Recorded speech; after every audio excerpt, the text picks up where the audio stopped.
అందరికీ నమస్కారం. My dear students, మీ అందరికీ ఎస్ఐ హిందీ టీచింగ్ టీవీ తరఫున స్వాగతం, సుస్వాగతం. డియర్ స్టూడెంట్స్, గడిచిన రోజు నిన్న 5th లెసన్ మహాన్ వ్యక్తిత్వం చెప్పాను. సి నగేంద్ర గారు రాశారు దీన్ని.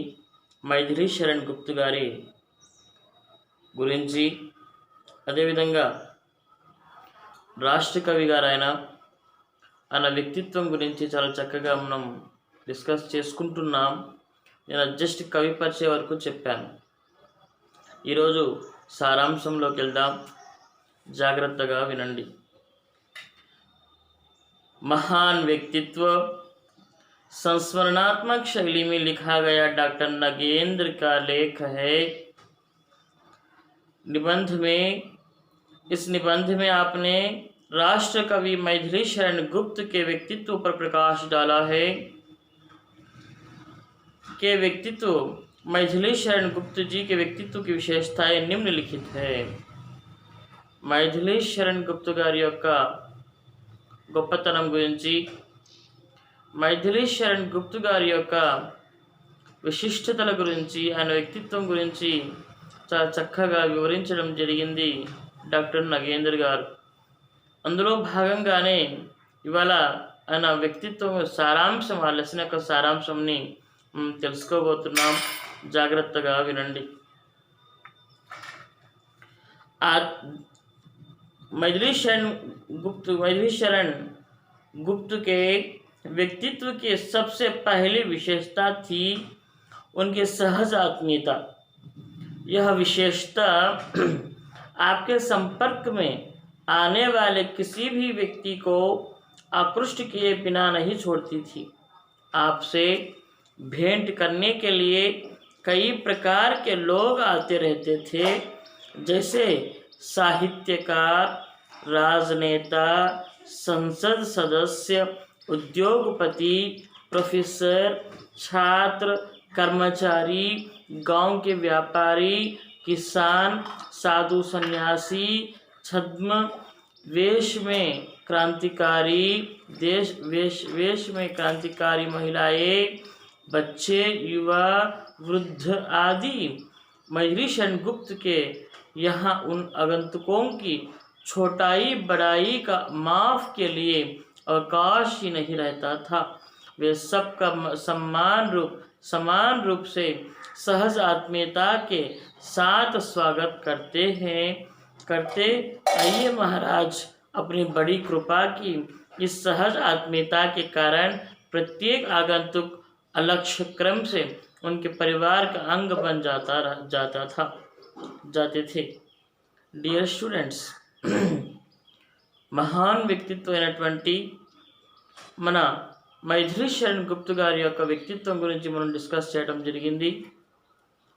మైథిలి శరణ్ గుప్తు గారు ఏ విధంగానైతే తమ యొక్క దేశ కవి, రాష్ట్ర కవి, మన దేశానికి గొప్ప కవి ఆయన, ఆ కవిత్వంతో, ఆయన మంచితనంతో ఆయన ఎన్నో రకాలుగా మంచి కవితలు రాశారు, కహానీలు రాశారు, ఉపన్యాసాలు రాశారు. అన్నీ రాసిన తర్వాత ఆయనకు చాలామంది సన్నిహితులు ఉంటారు, రాజకీయ నాయకులు ఉంటారు, పార్లమెంటేరియన్స్ ఫ్రెండ్స్ ఉంటారు, అదేవిధంగా రాజ్యసభ సభ్యులు ఉంటారు. అందరూ కూడా ఆయన్ని కలవడానికి వస్తూనే ఉంటారు. సామాన్య జనం దగ్గర నుంచి ఒక పార్లమెంటరీయన్ దాకా ప్రతి ఒక్కళ్ళు కూడా మరి మైథిలి శరణ్ గుప్తు గారిని కలవడానికి వస్తూ ఉంటారు. ఒక పేదవాడి నుంచి ప్రతి ఒక్కళ్ళు వస్తున్నా కూడాను ఆయన నవ్వుతూ, ఎస్ రండి, మీ అమూల్యమైన టయాన్ని తీసి నా కోసం మీరు వచ్చారు కాబట్టి మీకు నేనేం హెల్ప్ చేయగలుగుతాను అని చెప్పి గొప్పగా మాట్లాడి, చాలా స్మూత్గా మాట్లాడి, ఆ బాధలో వచ్చిన వాళ్ళకి ఆ బాధను తగ్గించి ఆ కుటుంబంలో ఒక మనిషిగా ఈయన చిరస్మరణీయులు అయిపోతూ ఉంటారు. ఇది వ్యక్తిత్వం అంటే ఆయన వ్యక్తిత్వం. సపోజ్ ఇది ఇంత గొప్ప వ్యక్తిత్వం ఉన్నటువంటి మహా వ్యక్తి, గొప్ప వ్యక్తి మైథిలి శరణ్ గుప్తు గారు. ఈయన గురించి ఎంత చెప్పినా తక్కువే అవుతుందని చెప్పడానికి ఎటువంటి తప్పు లేదు.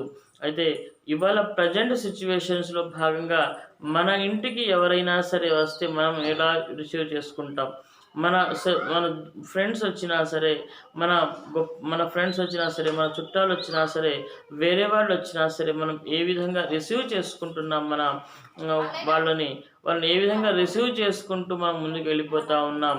మన ఇంటికి వస్తే ఒక్కరోజు 2 రోజులు సరిగ్గా చూసుకుంటాం, కనీసం వాళ్ళతో సరిగ్గా కొంతమందితో కనీసం మాట్లాడను కూడా మాట్లాడేటువంటి పరిస్థితుల్లో మనం ఉంటాం. సో ఏది ఏమైనా సరే నేను చెప్పదలుచుకుంటుంది ఏంటి అంటే, ఎవరైనా మనల్ని నమ్మి మన ఇంటికి వస్తే, कोई भी इंसान हमको हमारे पास आते हैं, हमको देखने के लिए आते हैं, हमें समझाने के लिए आते हैं, हमें बताने के लिए आते हैं, तो उनको अच्छे से बात करनी चाहिए, उनको अच्छे से रखना चाहिए, उनको अच्छे से आगे बढ़ाना चाहिए। उनको जो भी सहायता की ज़रूरत होती है उस सहायता उसको पहुंचानी चाहिए। వాళ్ళకి ఆ సహాయం కంపల్సరీగా ఇవ్వాల్సి ఉంటుంది. ఇవ్వకపోయినా అట్లీస్ట్ మాట సహాయం అయినా చేయాల్సి ఉంటుంది. సిచ్యువేషన్స్ మారిపోతున్నాయి, బలవంతపు ప్రాబ్లమ్స్ వస్తున్నాయి. అలాంటి ప్రాబ్లమ్స్ నుంచి మనం దూరం వెళ్ళాలి అంటే, అలాంటి ప్రాబ్లమ్స్ నుంచి మనం ఇంకా దూరం జరగాలి అని అంటే, అందరినీ మనం కలుపుకొని పోవాలి అని అంటే, మనము కూడా మైథిలి శరణ్ గుప్తు గారి వ్యక్తిత్వం లాగా తయారవ్వాలి. మనము కూడా మైథిలి శరణ్ గుప్తు లాగా ఉండాలి. మనం ప్రతి విషయంలో కూడా పాజిటివ్గా ఆలోచించగలగాలి. అప్పుడే మనం ఏదైతే అనుకుంటున్నామో, మనం ఏదైతే బిహేవ్ చేస్తున్నామో, మనం ఏదైతే ఆలోచిస్తామో అది డెఫినెట్గా జరుగుతుంది అని చెప్పడానికి ఇది నా యొక్క సలహా. राग तत्व।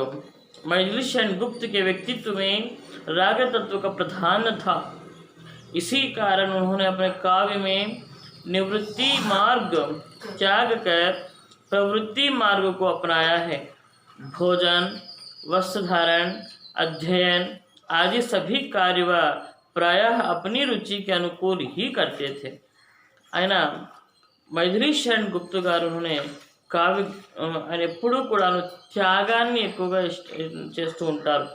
త్యాగ ప్రవృత్తిని ఎక్కువగా స్వీకరిస్తారు. సపోజ్ మీకు ఒక ఫోన్ వచ్చింది అనుకోండి, ఆ ఫోన్ వచ్చిన దాకా కూడా మీరు మీ పేరెంట్స్ని కానివ్వండి, మీ వాళ్ళని కానివ్వండి, తెస్తావా సస్తావా అంటాం.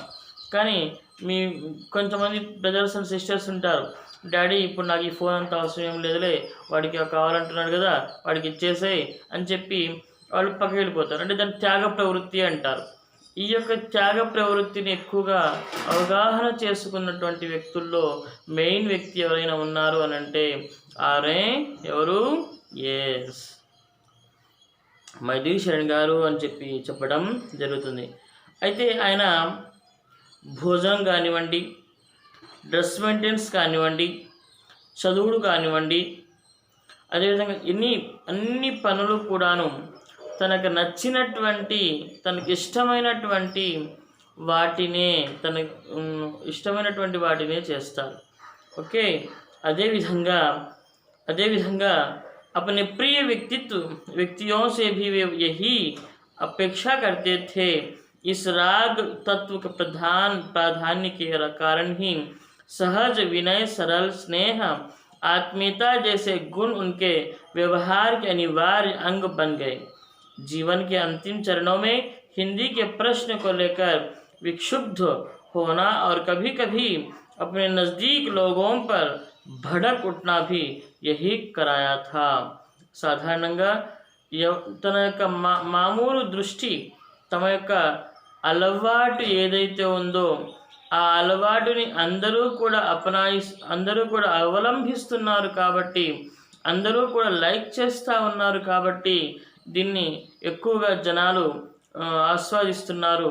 అంటే రాగతత్వం అంటే ఫ్రెండ్లీ నేచర్, ఆ ఫ్రెండ్లీ నేచర్ కావచ్చు, ప్లస్ ఆయన మనసులో ఉన్నదే వేరే వాళ్ళు కూడా ఇబ్బంది పెట్టకుండా నేను ఇది చేస్తానమ్మా అంటే ఎస్ గో హెడ్ అంటూ ఉంటారు.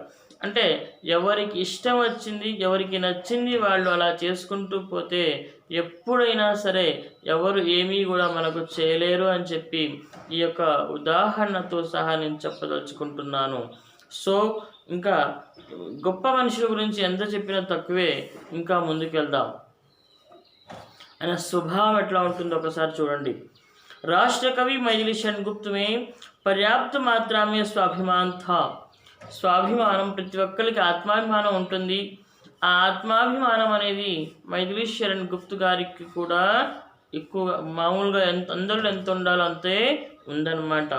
इस स्वाभिमान ने उनमें आत्मविश्वास भर दिया और उन्हें इतना निर्भीक बनाया कि वे पद या वैभव के आगे नत नहीं होते थे.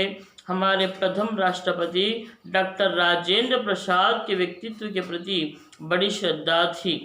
అయినా ఎంత గొప్పవాళ్ళైనా సరే తన మనస్తత్వం ఏంటి అంటే కంట్రోల్లో ఉంటారు.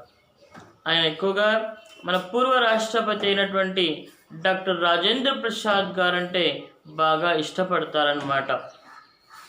राष्ट्रपति भवन में ठीक उनके बराबर बैठक में उन्हें दुविधा नहीं होती थी. చాలా ఎక్కువ రెస్పెక్ట్ ఇస్తారు రాష్ట్రపతి గారిని. రాష్ట్రపతి భవనంలో రాష్ట్రపతి గారికి సమానంగా నాకు కూడా కూర్చోడానికి నుంచోడానికి ఆ యొక్క అవకాశం కావాలి అని అంటే దాంట్లో చాలా రకాలైనటువంటి ఇబ్బందులు వస్తాయి అని చెప్తూ ఉంటారనమాట. हमारे प्रथम प्रधानमंत्री जवाहरलाल नेहरू के तेजस्वी व्यक्तित्व के प्रति उनका मन में एक आनंदपूर्ण गौरव का भाव था. మరి మైథిలి శరణ్ గుప్తు గారికి మన ప్రధానమంత్రి గారు అప్పట్లో మన జవహర్లాల్ నెహ్రూ గారిని చూసిన తర్వాత ఆయన వ్యక్తిత్వాన్ని చూసిన తర్వాత చాలా హ్యాపీగా ఫీల్ అవుతారు, చాలా సంతోషంగా ఫీల్ అవుతారు, చాలా గొప్పగా ఫీల్ అవుతారు. అలాంటి గొప్ప వ్యక్తిత్వం ఉన్న వ్యక్తి మన ప్రధానమంత్రి అవ్వడం వల్ల మనం ఎంతో గౌరవంగా ఉండాలి, రెస్పెక్ట్గా ఉండాలి, మన జాతికే గౌరవం అని చెప్పి కూడా ఆయన డిస్కస్ చేస్తూ ఉంటారు. पर उनका अभिमानी कवि झुककर बात करना नहीं जानता था. सहनशील और विनय की रक्षा करते हुए वे उनके माथे पर हाथ रखकर बात कर सकते थे. इसी स्वाभिमान के कारण ही वे मृत्यु के सामने भी अविचल थे. ఆయన ఎప్పుడూ కూడాను ఏదైనా డిస్కస్ చేసేటప్పుడు కానివ్వండి, మాట్లాడేటప్పుడు కానివ్వండి, ఇట్లా చేపెట్టి మాట్లాడుతూ ఉంటారు. అయితే ఇది ఇట్లా చేపట్టి ఇక్కడ ప్రధానమంత్రి గారి కాడికి వెళ్ళినా, పిఎం గారి కాడికి వెళ్ళినా, సీఎం గారి కాడికి వెళ్ళినా, లేకపోతే రాష్ట్రపతి గారి కాడికి వెళ్ళినా, ఎక్కడికి వెళ్ళినా కూడా ఆయన మాట్లాడే స్టైల్ ఈ విధంగా ఉంటుంది. అందువల్లే అక్కడ ఏం జరుగుతుందంటే ఆయన చనిపోయేటప్పుడు కూడా ఆయన ఇట్లానే చనిపోతారు. అంటే ఒక ఇది ఉంటుంది, చిన్నప్పటి నుంచి ఒక మేనరిజం ఉంటుంది. ఆ మేనరిజంలో భాగంగా మనం అందరం చేస్తూ ఉంటాం. ఒక్కొక్కరికి ఒక్కొక్క మేనరిజం ఉంటుంది. అందులో భాగంగా ఆయనకు ఆ మేనరిజం ఉంది. ఆ మేనరిజం ఆయనకు ఫాలో అవుతూ వచ్చారు. ఇంతటితో ఈ యొక్క పార్ట్ కంప్లీట్ అయిపోతుంది. పార్ట్ 2 కంప్లీట్ అయిపోతుంది సారాంశంలో. నెక్స్ట్ పార్ట్ ఉదారత నుంచి వస్తాను. మీకు అర్థమైంది అనుకుంటున్నాను. మీరందరికీ ధన్యవాదాలు తెలియజేస్తున్నాను. నా ఎస్ఏ హిందీ టీచింగ్ టీవీ ఛానల్ని లైక్ చేస్తున్నందుకు, షేర్ చేస్తున్నందుకు, సబ్స్క్రైబ్ చేస్తున్నందుకు.